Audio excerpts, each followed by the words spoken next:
Hi everyone, this is Gina. Today I'm going to show you how to make this pretty tassel necklace with some of the beads from the newest treasure bags, lemon lime and mint and roses and lavender.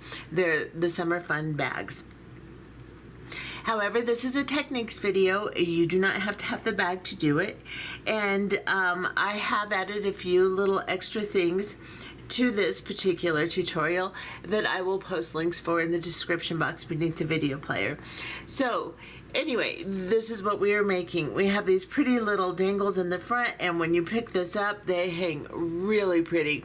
This just turns out really nice and looks really good on. So anyway, let's look and see what it takes to make these particular necklaces, and we'll get started. Okay. So for this project, we will be using beads from the newest treasure bags, the lemon, lime, and mint, and the rose and lavender summer fun bags. So I have made my first project with the mint bag already, the lemon, lime, and mint. So you can see what it looks like. I will still show you everything that I've used with it, and I'm going to show you what we will use with the project we're going to do on camera today, which is with the rose and lavender. So first, we're going to be using the strand of these rectangular bicones that you have in your bag. Now you have, in the mint, you have this mint color, and in the lavender, you have this lavender color. So we're going to be using some of those, and then we have these oval golden frame beads in both bags. We used some on a previous tutorial. However, you should have just enough left, with maybe 2 left over, to make this project with. So I am going to be using either in the mint color for the mint bag, what I have left over, or what I had left over, and the lavender ones in the lavender bag. I'm going to be adding to each bag a bead to kind of bring out the colors. So you can see in this one, it's an 8mm round. In this one, I'm going to use an 8x6 rondelle. So I may have to add just a little bit more, but these may be 8x7, so they should be fine. To get my same length, I may have to modify it a little bit. It's close enough. Or you can use something that you have in your stash. I do have these on my website, and I can post a link if you want them. But just any accent bead that you would like to use will work just fine. So this is an 8x6. I think it's a dusty pink. I'll put a link so you know. And this is a mint mist 8mm round painted glass bead, and I used that for my accent bead. You will need the tassel that came in your bag. So if you have the mint bag, you have this cyan color one. If you have the rose bag, you have this pink one, and you will be using one of that particular item. Then also adding to the bag, I'm going to be using some 8/0 seed beads, and these are galvanized permanent finish starlight. And then I'm going to be adding 2 clamshell ends. And I think I have some of these on my website too, and I'll post a link. So some clamshell ends and 4 size 2 crimp tubes. So I have the golden color Beadalon crimp tubes. And then you will need several 4mm round jump rings. So 4 to 5mm round. I believe these are 4 on the outside diameter, and you're going to need about 25 of them, I believe. And I'll put everything in the description box beneath the video player for exact numbers. And then I'm using an 8mm round jump ring for my clasping and a lobster claw clasp. You can use any clasping you would like. You'll also need some head pins. I'm using these ball head pins, and these are stainless steel, so I can just make a basic loop. If you have a really soft head pin, then you can just roll it, and we'll discuss that later. But you're going to need about 25 of those also. And again, I'll put exact numbers in the material list. Then you're going to need, and this is important, we're going to need some gold color bead stringing wire. Now I am using Beadalon. This is 49 strand, so it's a nice thick, the diameter is 0.024 inch or 0.61 millimeter. So it's a pretty wide diameter, and it's flexible enough to where we can use this, and it will make a very nice look because it's woven, and it makes a really pretty look on the beading chain we're going to make here. So we're just basically making our own beaded chain with this. So this is what it is. And you can pause here and write down. I believe I either got this at Michael's or I got it on Amazon. You should be able to find it anywhere Beadalon products are sold, any beading distribution center, or like I said, on Amazon. So you'll want this or something comparable in gold color. And that, my friends, is what we're going to be using. So I'm going to rearrange everything and we're going to get started. Okay, so we are going to start by making one side of the necklace first, and then we'll make the second side exactly the same. So I'm going to show you exactly what we're going to use, and we're going to start by cutting our bead stringing wire. So this is my 49 strand Beadalon in the gold color, and what I'm going to do is I'm going to take a piece and double it. And I'm going to measure it doubled at 13 inches. So you're going to need 26 inches for one side and 26 inches for the other side. So I'm going to start by doubling my cord and making sure I have 13 inches doubled. And then I will cut it. And again, you're going to do that twice, so make sure you have enough beading wire. The one I bought is just going to have enough to make basically 2 or 3, maybe 2 in a bracelet, but this had only 10 feet on it. So that is kind of limiting. Usually I buy a bigger package, but evidently I didn't this time. Didn't pay attention. So now I have my piece of beading wire, and I'm going to grab my tassel, and I am going to pull off the protector, and I am just going to put it through my beading wire and keeping the ends together. I am going to slide down one of my rectangular bicone beads, and you can do this with any shape of bead. This is just a technique, so you can do this technique with whatever beads you want. So I'm going to slide this down, and then I'm going to arrange it to where my wires are next to each other, and I'm going to give myself just a small loop around the loop of the tassel here. I think I have a few of these tassels left I can put on the website. There's not a lot of them, but I have a few, so I will put them up. So now I've slid this down, leaving enough loop to just move a little bit to have some movement on there. And then I'm just going to begin a really simple weave. So I'm going to pick up an 8/0 seed bead on both sides of my wire here, because since I folded in half, I have 2 wires. So I'm going to drop one down. I'm going to make sure one seed bead goes above the other, and it doesn't matter which one, just have them kind of next to each other, one above and one below. And then pick up another one of your rectangular bicones and slide it straight down. Now you want to arrange this as you do this.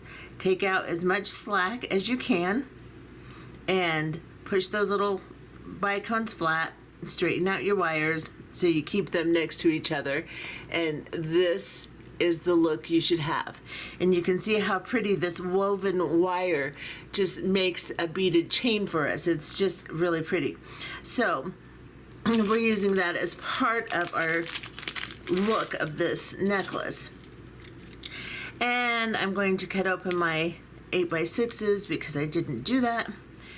We are going to slide on between each of our little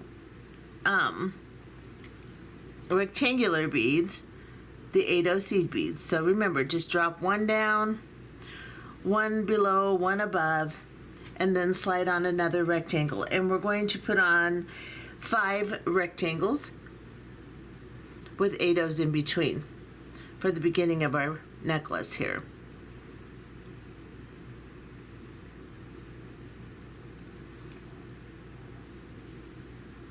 And just arrange the wire as you do it, because it's going to want to argue with you and do weird things. But once you have it down, just push those flat and make sure they're laying out nice and pretty like that.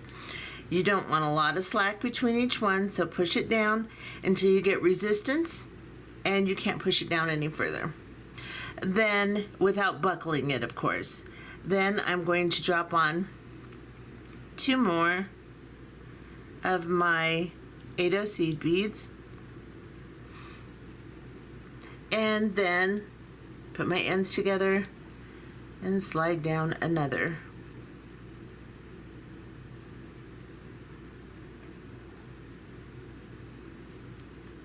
Arrange it so it looks pretty, and repeat. And this will be my last one on my first combination of beads here. So I'll drop down an 8/0 on both sides, and then I will drop down my rectangle. You can do as many of these as you want too. Of course, you can cut more beading wire and make this a longer necklace. I will tell you exactly what the last necklace, let's see what it measures. It measures probably about 20 inches. 18.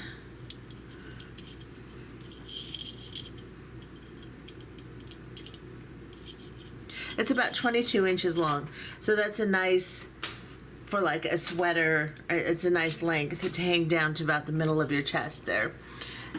So if you need to cut more wire, then you can if you want to make it longer or shorter, whatever you want to do. So now we have all of our 5 beads on, and we're going to pick up an 8/0 on each side again, and now I'm going to do 3 rondelles. So then I will put my ends together again and grab a rondelle. This will draw in my pink color nice for me, and that's what that looks like. Then we'll just repeat, put the 2 8/0s on, and then we'll have sections of 3. So let me show you exactly what the sequence will be, and we can go off camera and do this.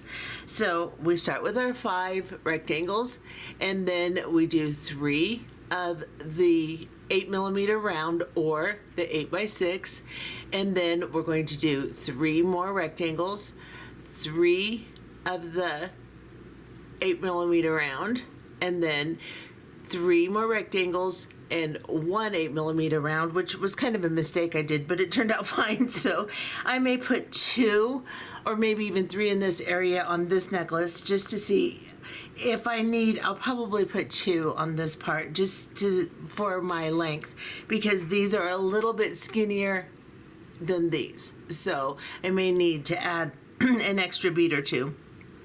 And then we're going to do 5 more here. So I'll leave this so you can look at it, and if you want to pause on it, you can. And then we can go ahead and continue beading this wire. And as soon as I get this wire finished, I'll come back and show you how to finish the ends, because it's a little different with this thicker beading wire than we normally do. So go ahead and bead, and we'll be back. Okay. So I have finished doing all of my beading, and this is basically what I've ended up with. So I have 5 of my elongated or my rectangular bicones, 3 8x7s, 3 bicones, 3 8x7s, 3 bicones, 2 8x7s, and then 5 bicones. And that's what I've done. You can arrange it, of course, any way you want. As long as you end up with the length you want, that's all that matters. You could even put 3 here of your rondelles to keep it all completely the same. However you want to do it, that's fine. And now that I have ended my strand, I am going to grab a size 2 crimp tube. And I am going to, if I can get one out of here. Oh, come on. Should have opened this in advance, but I didn't. Okay, so I need 2 little crimp tubes here. You're going to use 2 for each end because we're going to do a little bit kind of a weird ending here, but it works well because I couldn't run all these wires through the size 2. The size that they are, you can't double them over. So this is how we're going to combat that little issue there. So I've got both of my wires right next to each other. I'm going to pick up a size 2 crimp tube, and I'm going to put both of the wires through it. And you can see these wires are wide enough to where it's kind of hard. So I'm going to put one on, and then I'm going to shove the other one through it like that, and slide this down. Straighten out my wires so that they are lying next to each other at the very end here. Get you in closer so you can see what I'm doing. So you can see my wires are not crossed. I'm going to make sure I don't have any slack, but I don't want these all pulled so tight that they're stiff. So you still want to have some flexibility in it like this. So and you want to be able to have the decorative look of the wire also. So once you have everything situated, then you're going to grab your crimping tool, and in the second divot, the one closest to the handle, you're going to center that crimping tube and squeeze. And now we have a little divot in the middle there and 2 little tubes on the side. We are now going to place those 2 little tubes. So we're placing the crimp tube in sideways in the first divot, the one closest to the hand or to the tip of the tool, and we're going to squeeze again. And now we have a very nice crimp. We're going to take one of these wires and cut it off with our flush cutters. So I'm going to grab one and just pull on it, push down on that crimp tube, and cut that very short like this. So now I have it down to one little wire here. Now I'm going to grab my little clamshell ending, and of course you could just do another, you could do another crimp tube this way and make a loop around a clasp, but I think it looks kind of weird, so I've devised this way. I'm going through the bottom of the clamshell, and I'm going to drop the little clamshell on.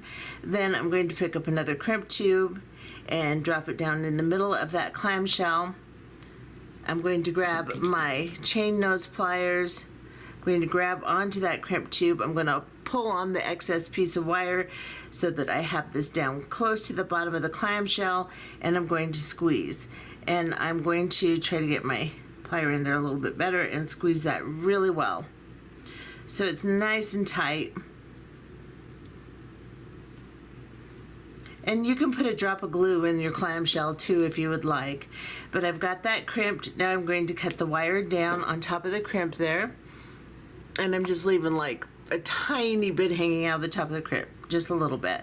And then I'm going to close my clamshell, squeeze the belly, and then squeeze the ring like this. I'll squeeze that again. And my ending is done. So on this side, I can then grab a 4mm jump ring, and I can open it up. So I'm placing a plier on either side of the opening, twisting it open. I'm going to grab my lobster claw clasp, and then I'm going to put the jump ring through the clamshell loop and close this jump ring, just like that. And this side is now prepared.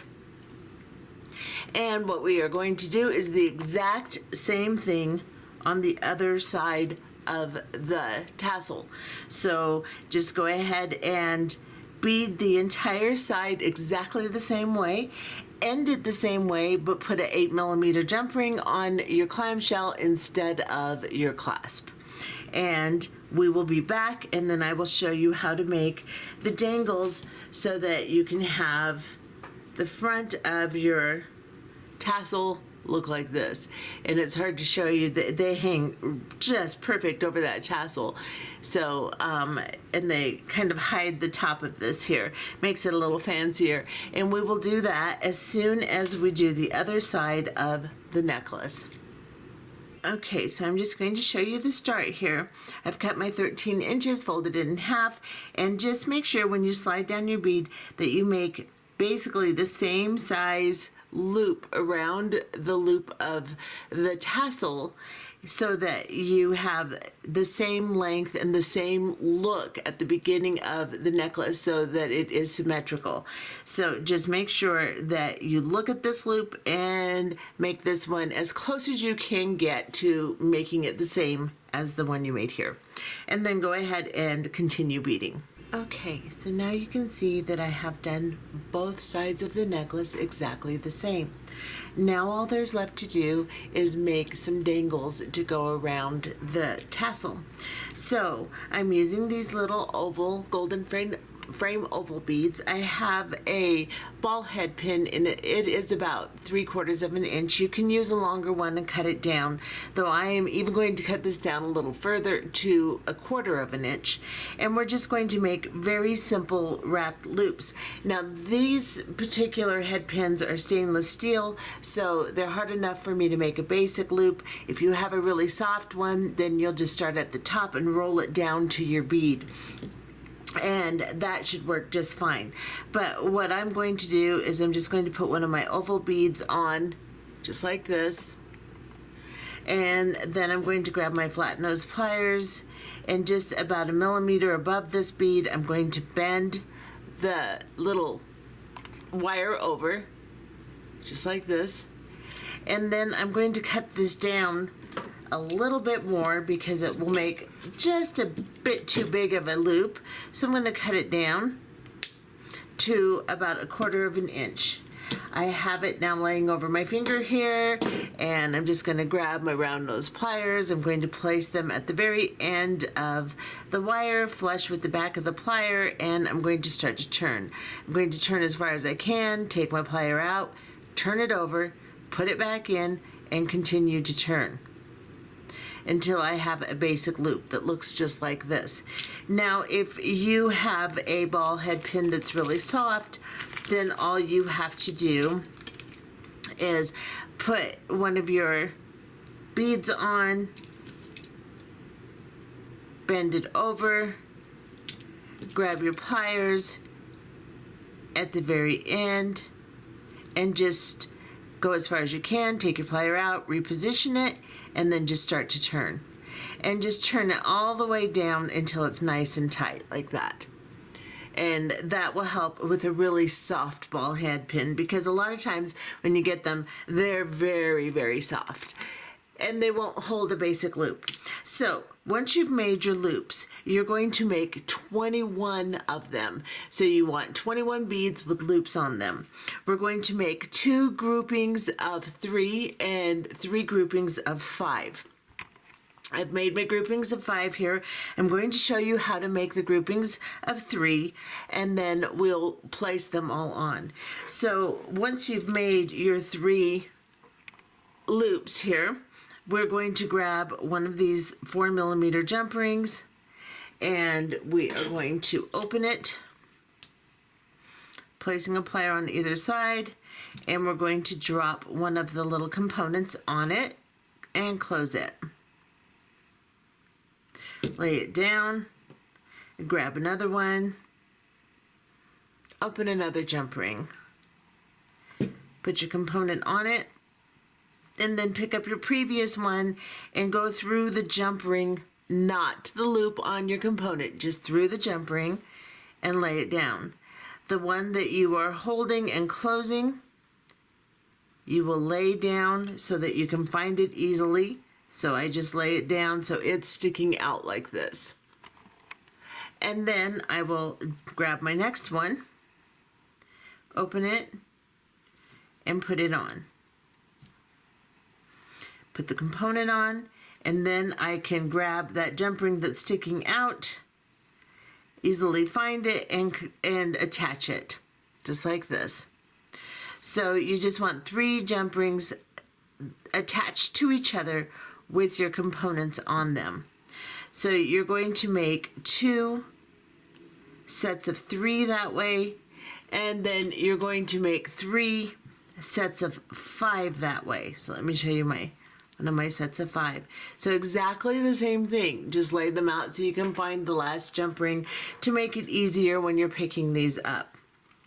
Now the 2 sets of 3 are going to go on the outside of your loops that your necklace is on. So we're going to place one here and one here, having the loops of the necklace close together like this so that we're placing them to the outside.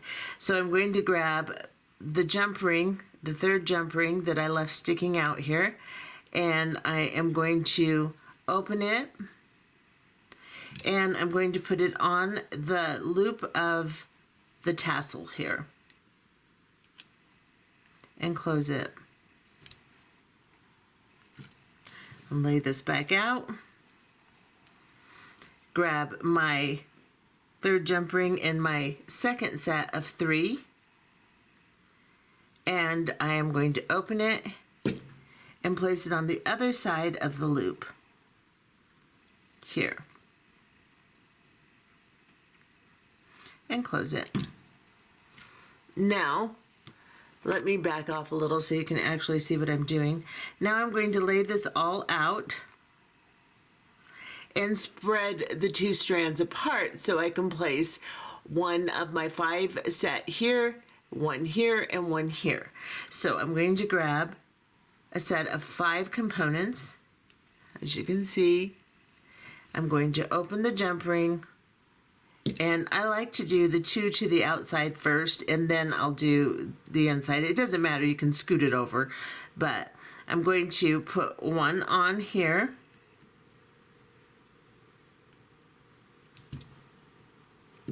I'm just going to scoot it all the way over to this side. Then I'm going to grab another one,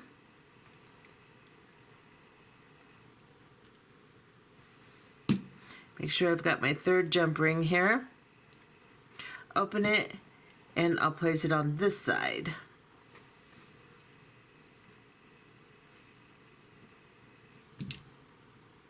Lay it back down, spread those apart. Let me pick up my tassel here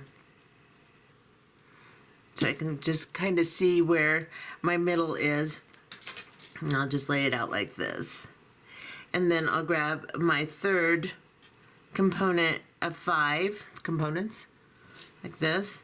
Open this jump ring and go between the 2 I already put on the 5 sets here.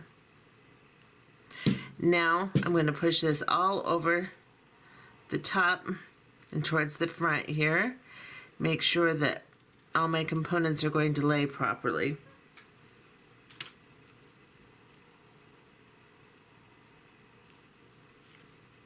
Yeah, like this. And now when I pick it up, all of the little components will lay over the top of the tassel here. If I can get it to do what I want it to do. There we go.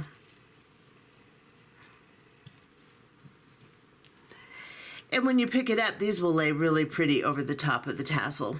So let me lay out both of these necklaces so you can see both of them, and we'll call it good. And here they are. And they turned out really pretty.